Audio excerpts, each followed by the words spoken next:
الزلفلون، مرحبا بكم. أسلما ونغالاشيني ومرحبا بكم في القناة. نتمنى راكم كامل بخير وعلى خير، ونتمنى هاد لا فيديو تلقاكم بأحسن الأحوال.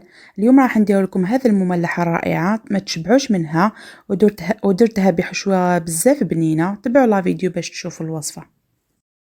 راح نحط كاس تاع حليب دافئ، الكاس الذي يزن 200 ملل، ثم نضيف ملعقة كبيرة ممسوحة سكر وملعقة كبيرة ممسوحة خميرة الخبز. راح نخلط الكل مليح،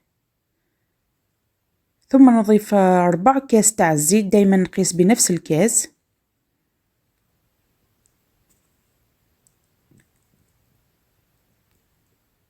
نخلط مليح، ثم نضيف ملعقة كبيرة ممسوحة تاع مايزينا، نخلطوها مليح.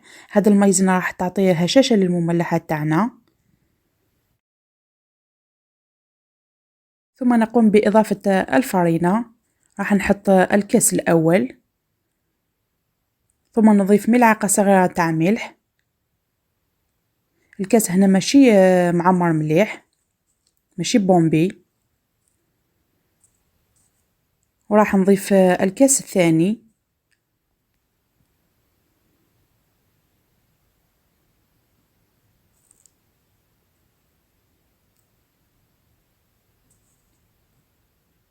نخلط مليح.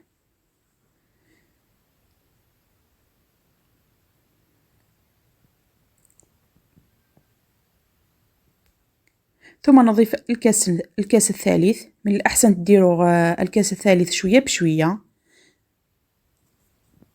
حتى نتحصل على هذا القوام المتماسك، ما تجيش طرية وما تجيش صلبة. راح نحطوها باش تخمر حتى يتضاعف الحجم تاعها. نولي لتحضير الحشوة تاعنا. عندي هنايا بصلة متوسطة الحجم مقطوعة قطع صغيرة، راح نقليها في شوية تاع الزيت، ثم نقوم بإضافة حبة تاع نص حبة تاع فلفل حلو وفص ثوم مسكرفج، ثم نضيف حبة تاع زرودية مرابية تاني، ونضيف الكرومب. هذا الكرومب يعطي بنة زايدة للحشوة تاعنا. ثم نضيف توابل، ملح، فلفل أسود، شوية كمون ومعدنوس.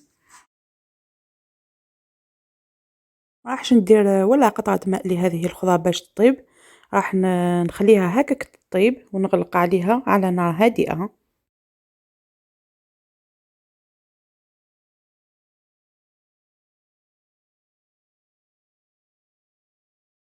نغطيو عليه حتى يطيب مليح، ونرشو بشوية تاع معدنوس. ها هو هنا بعد ما طاب.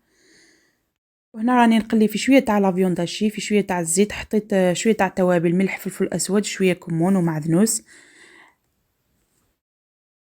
هاوليك العجينة تاعنا بعد ما تضاعف الحجم تاعها، راح نحطوها سور ان بلون دو طرافاي، وراح نرقوها بيدينا كيما راكم تشوفوا. وراح نقطعوها إلى 6 أجزاء ونكوروها إلى كويرات،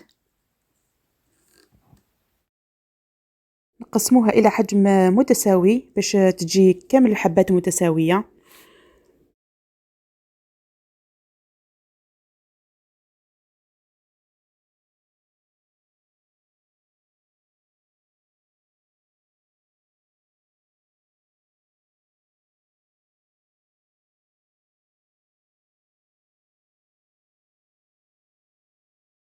وبعد ما نكوروها نخليها ترتاح شوية، قيس 2 إلى 3 دقائق باش كي نجي نحلها تسهل عليا باش نمدوها رقيقة. راح نحل الكويرات اللي شكلناها، راح نحلوها بالمايزينا.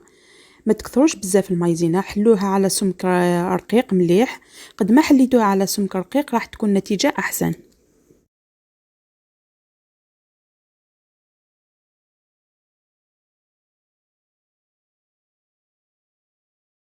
راح ندير شوية ميلونج هنايا، نديرها كحشوة في الداخل، حكمت كاتشوب، مايونيز، حبة فرماج، نخلطها مليح مليح.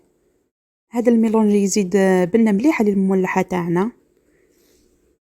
تقدروا تستغناو عليه إذا ما كانش متوفر عندكم، ولا ديروا غير المايونيز أو أي جبن طري كاين عندكم. راني نوريكم حشوة الكرومب كيفاه راهي ناشفة. وهاوليك الفيونداشي. في مكان الفيونداشي تقدروا تديروا لحوم أخرى مثل التونة أو الدجاج. راح نحط كمية من لاصوص اللي درناها، ونحط الحشوة تاع الكرومب، ومن بعد راح نحط الفيونداشي من الفوق، ونحط شويه فرماج.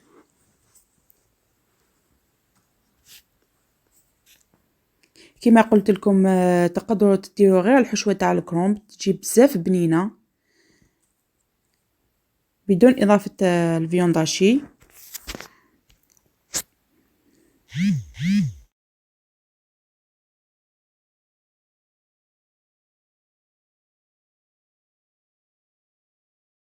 هنا راح نبدا نلفوها كما راكم تشوفوا. نلفوها ونضغط عليها من الأطراف حتى تتغطى كامل الحشوة وتخلص العجينة.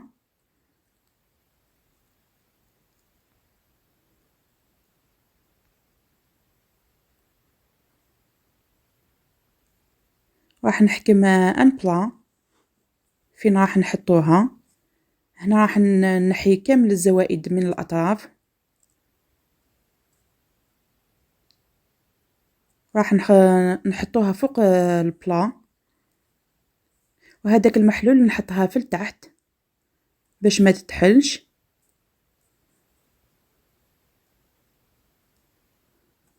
ندير نفس الشيء للقطعة الأخرى.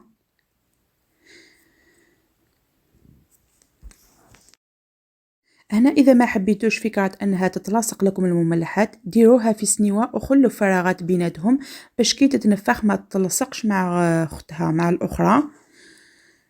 أنا حبيتها هكا. راح نقطعوها في الوسط كما راكم تشوفوا.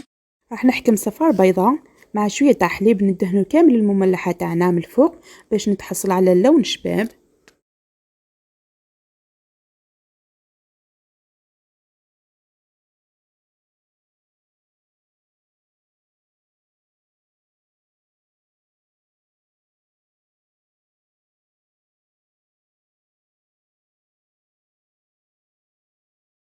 تقدروا تزينوها بالسمسم أو السانوج المتوفر عندكم.